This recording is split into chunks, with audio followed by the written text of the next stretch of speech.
The guest is Mr. RPatton, and the topic is the Freedom Rides. And of course, Mr. Patton is a participant in the Freedom Rides of May of 1961. And Mr. Patton, let's give you an opportunity during this last segment to simply inform our audience of some of the impressions and some of the things that happened to you and others during this very, very critical period in the civil rights movement. Okay. One of the things, I think, things that happened to the Nashville group, our first group that left, there were 10 people on that bus.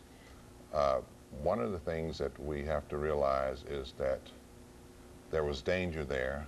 They knew that. And they also knew that this was something that had to be done. And when on the Saturday morning, they departed from Birmingham to Montgomery. Now, as I stated earlier, the FBI has to know, so they had everybody made the phone calls to let the FBI know. Of course, they already knew with these people in jail.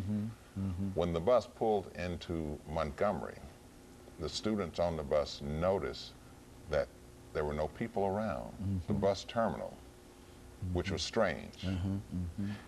There were photographers on the bus with the students. The photographers got off first. And when they got off, this is where this mob came from nowhere. They attacked the photographers and camera people first, broke up their equipment. Apparently, they didn't want the nation to see what was going on. And when the people on the bus saw this, this is when they started scattering, because they knew that this was going to be a bad day. There are some pictures that you've probably seen in Life magazine of John Lewis and Jim Swerg. I think John has a patch on his head and Jim has lost a tooth or what have you. There were some other injuries in that. A young man who was a student at American Baptist, he was hospitalized. Someone had a long rod, steel rod, and he was on the ground. They was trying to push it through his ear. He's no longer with us. After that, he was never quite right. Again. There were a couple of students who got away in a taxi cab, so everybody just scattered. They were running. That night, at least that Sunday night, the next night, Sunday, they had a rally in Montgomery at the First Baptist Church, and Dr. King was the speaker. Now, on that Saturday, that's when I left to go to Montgomery. My portion of the Freedom Ride started in Montgomery. But before that, after I was working the office, and I said, there's no way that I'm going on a Freedom Ride.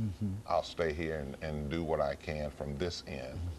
But you never know what the man upstairs is going to do to you and what he wants to do through you.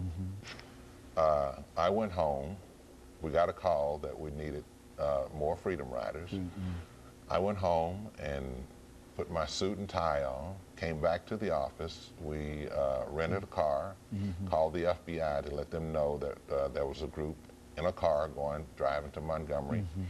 And I didn't tell my mother. And so that Saturday and Sunday at the rally, matter of fact, as we were having the rally, outside they were burning up people's cars.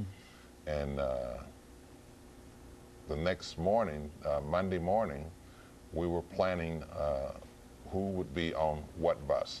They had the Greyhound and the Trailway bus, so they were dividing the groups up. And there were 25 in the group at this time. I was on the second bus with Dr. Lafayette. The first bus left, and what we didn't know was that we had the National Guard, Alabama National Guard, on the bus, in cars, and in the air.